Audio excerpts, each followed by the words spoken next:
bonjour à toi qui m'écoute. Alors, dans ce podcast / vidéo, je vous parle aujourd'hui de cette habitude qu'on a, pour certains, de vouloir sauver le monde, changer le monde. Je ne sais pas si vous l'avez déjà ressenti, vécu ou eu cette mission de vie de vouloir changer le monde. Mais moi, je l'ai eu pendant longtemps.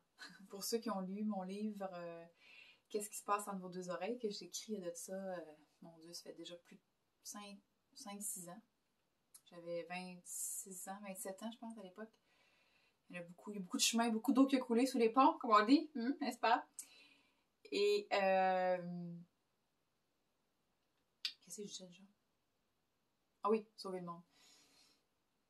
J'avais donc cette quête-là de vouloir sauver le monde, de vouloir changer le monde. Je portais le monde sur mes épaules. C'était incroyable. Puis je suis certaine qu'il y en a beaucoup qui ont ça, cette mission-là. C'est comme si ça donne du sens à notre vie de dire moi je suis quelqu'un d'extraordinaire, je vais changer le monde. C'est parce que moi je sais qu'est-ce qui est bon pour le monde. C'est quand même drôle. Et j'ai remarqué, c'est une observation que j'ai eue. Je ne sais pas s'il y en a d'entre vous qui connaissent les 5 grandes blessures de l'âme. Mon micro est plugué. Oui, ok, fio. Pour ceux qui connaissent les 5 grandes blessures de l'âme de Lise Bourbeau, il y a le rejet, l'abandon, l'humiliation, l'injustice et la trahison. Et moi, j'expérimente entre autres le rejet et l'injustice. Et j'ai découvert vraiment que l'injustice était très très présente dans mon expérience. Puis, et que souvent, ceux qui ont la blessure, qui expérimentent la blessure d'injustice, on a tendance justement à vouloir dire ce qui est juste. Hein?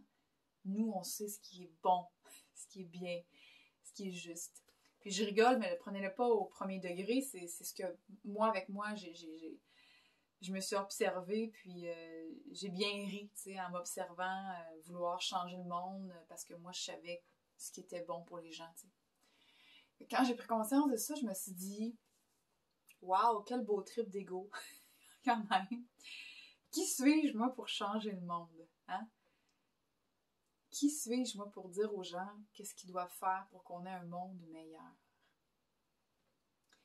Et ça a été tout un effondrement. J'ai parlé dans mes précédentes vidéos de l'effondrement, hein, des fausses croyances, des choses qu'on se raconte, les étiquettes qu'on se met, les missions de vie qu'on se donne. Et je pense que c'est très... ça vient beaucoup de l'ego, je pense. Parce que l'ego veut donc se donner une raison d'être, une importance, un sens. Et je suis pas en train de dire que la mission de vie puis le sens à la vie, c'est pas correct. C'est juste que c'est de le voir plus haut niveau. Okay? Je vous invite à juste ouvrir votre vision, votre horizon. Puis vous prendrez ce qui est bon pour vous, puis le reste, ben, vous crissez ça aux poubelles. Donc c'est ça, sauver le monde. Puis je me suis rendu compte à travers encore une fois, mon cheminement des derniers... Ben, finalement, je suis toujours en cheminement. Okay? Fait que des fois, je dis des dernières semaines, des derniers mois, des dernières années. Okay? Je suis tout le temps en cheminement. Fait que dans mon cheminement, je sais plus quand c'est arrivé, cette prise de conscience-là, mais on dirait que plus qu'on est dans le désencombrement personnel, plus que ça va vite. Des fois, c'est pas agréable. Parce que toutes tes croyances se pètent une après l'autre, puis là, t'as plus rien à quoi t'accrocher, puis tu t'effondres, puis c'est la chute totale, puis ça peut peut-être vous effrayer des fois quand je vous dis ça, mais en même temps, c'est tellement libérateur, je pourrais plus revenir en arrière. Cette sensation-là d'être de plus en plus libre, d'être plus en plus dans une joie pure, dans une joie qui s'auto-nourrit, ça vaut le détour, ça vaut l'effondrement. Mais bref, bon, je m'égare. J'en reviens à mon sujet de sauver le monde. Quand j'ai pris ces prises de conscience là, dans ma vie, dernièrement, le temps, oui, parenthèse, c'est comme si le temps, c'est ça, c'est que le temps n'existe plus, on dirait. Puis c'est pour ça que des fois, je me dis, je sais plus quand c'est arrivé, ça a-tu une semaine, un mois, un an? Surtout avec la pandémie, je sais pas pour vous autres, mais on dirait qu'il y a comme eu un stop. On dirait qu'avant 2020, je sais plus qui on... En fait, j'ai l'impression d'avoir arrêté en 2020. Je me dis, ah oui, c'est vrai, on est en 2021, là. Ah oui, c'est ça. C'est comme si le temps s'était arrêté. En tout cas, fin de la parenthèse. Sauver le monde, hein? C'est ça le sujet de la vidéo aujourd'hui. Ce que je vous invite à observer, si vous êtes ce genre de personne-là, c'est ni bien ni mal, hein? Mais ça met beaucoup de pression. Et ce que je vous invite à observer, que j'ai moi-même observé, c'est que je me suis rendu compte que on devient des gens, on a des gens qui sont très très sensibles à la souffrance des autres. Hein? Et je vais parler pour moi, de mon expérience, pour peut-être vous guider, vous inspirer dans ça, c'est que j'ai vécu beaucoup de souffrances, comme tout le monde. Pas peu que personne, là, on a tous vécu nos souffrances, nos épreuves et tout ça. Et toute cette souffrance-là que j'ai vécue m'a poussée à aller dans une quête du bonheur.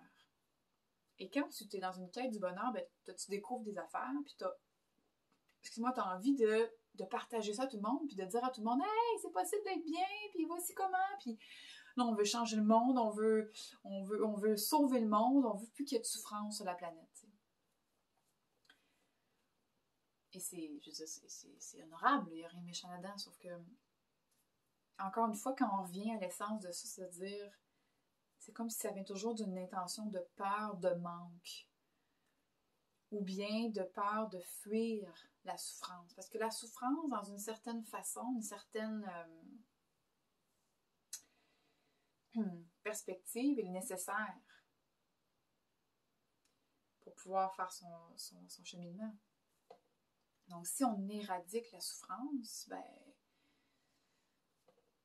je sais pas, en fait, si on éradiquait la souffrance, peut-être que ça serait extraordinaire aussi, je ne sais pas. Mais mon point est que quand on veut sauver le monde, souvent, c'est qu'on est dans une fuite de notre propre souffrance. Voici les mots que je voulais exprimer. Quand on veut sauver le monde, qu'on veut éradiquer la souffrance, c'est parce qu'on souhaite éradiquer notre souffrance à nous, qu'on veut fuir notre souffrance à nous en essayant d'aider les autres. Et encore une fois, c'est très honorable, mais quand on revient à l'intérieur de soi, on se dit « Hey, ma souffrance à moi, est-ce que j'en prends soin? » Et là, ça ramène beaucoup à, je pense, tout ce qui est en lien avec le christianisme, puis l'Église, puis tu sais, de toujours penser à son prochain, puis tout ça, tu sais, puis penser toujours aux autres avant soi. Je pense que quand on met de côté pendant un instant toutes ces étiquettes-là, ces croyances-là, d'être une bonne personne, il faut penser aux autres. Puis il n'y a rien de mal à faire ça, c'est juste que, et si je prenais soin de ma souffrance à moi? Si je prenais soin de ma souffrance à moi et que je guérissais s'il y a à guérir ces blessures-là, et que je prenais vraiment pleinement conscience, que j'étais dans une pleine présence et que je touchais à cette joie qui s'autosuffit, à cet amour qui s'aime, à cette créativité qui se crée, à cette abondance qui se crée naturellement. Si j'étais pleinement ancrée là-dedans, naturellement, je changerais mon monde autour de moi parce que j'illuminerais naturellement. Sans vouloir changer qui que ce soit, sans vouloir porter le monde sur mes épaules, en étant simplement qui je suis pleinement, en retrouvant qui je suis, en étant qui je suis pleinement, en illuminant, en étant la lumière pure et dure, pas pure et dure, mais en étant cette pure lumière authentique, en augmentant mes vibrations, en étant juste qui je suis. C'est drôle parce que sur mon tableau de rêve, j'ai une citation qui dit « J'illuminerai chaque pièce dans laquelle j'entrerai. » Puis juste avant, c'est écrit « Brille, brille, brille. » Je viens d'avoir un flash. Je vous montre pour ceux qui écoutent la vidéo. Je ne sais pas si vous voyez ici, là. Voyez-vous? Là. Puis là. Bon, excusez pour ceux qui sont sur le podcast, vous irez voir sur ma chaîne YouTube.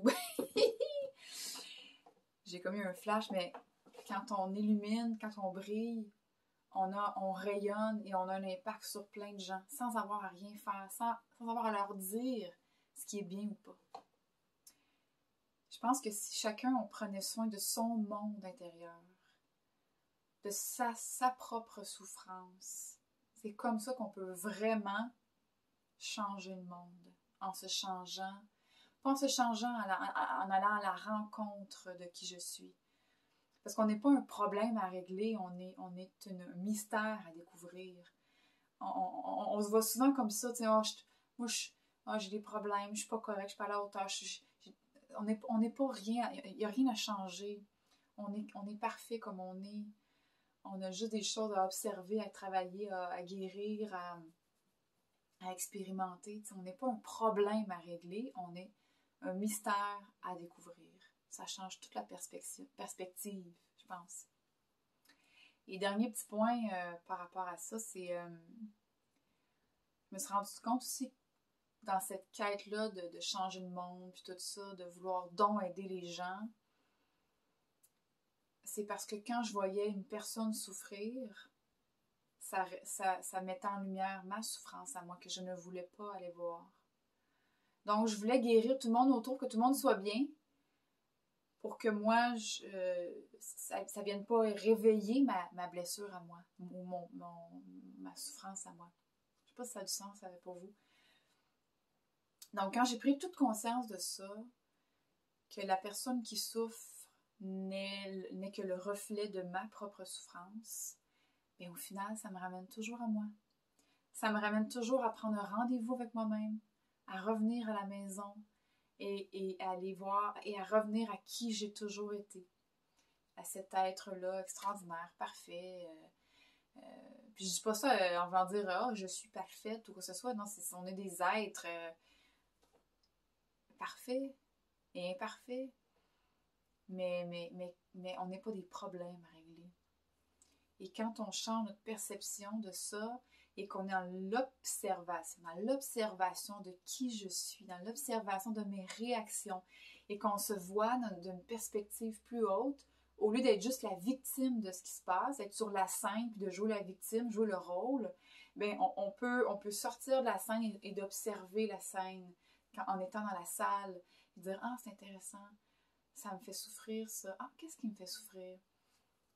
D'où ça vient, ça? » Et ça permet d'avoir un rendez-vous avec soi-même, d'aller à l'écoute de qu'est-ce qui est accroché, qu'est-ce qui s'accroche après moi, qu'est-ce qui est bloqué énergétiquement, qu'est-ce qui a besoin d'être entendu. C'est d'aller à la rencontre de cette petite moi qui attend patiemment que j'ouvre la porte du garde-robe, du garde-robe sombre qu'on ne veut pas trop aller, puis qui attend patiemment dans la noirceur, qu'on ouvre à la lumière, puis qu'on lui dise « Hey, t'es correct, t'as pas besoin de rien changer.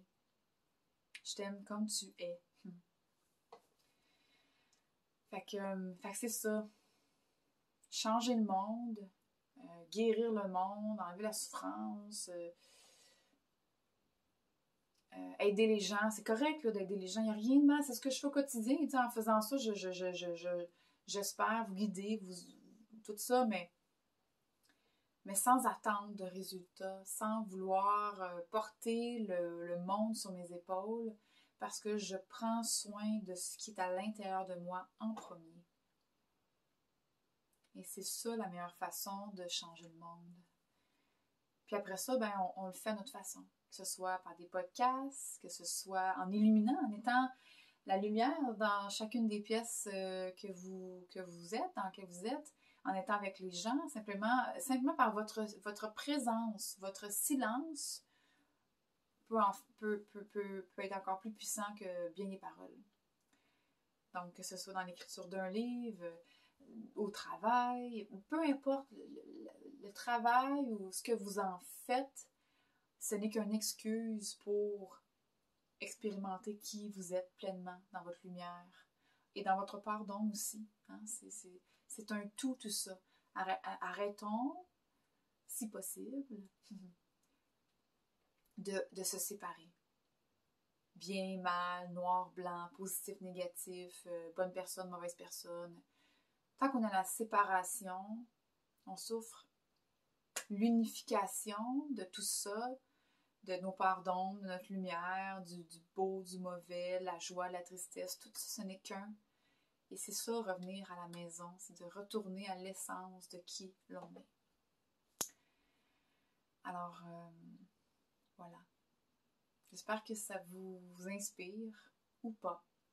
Ce n'est plus un enjeu, c'est libre d'être. Ça, je vous laisse là-dessus. C'est un mantra qui m'a beaucoup, beaucoup aidé avec mon évolution personnelle. Je vous embrasse.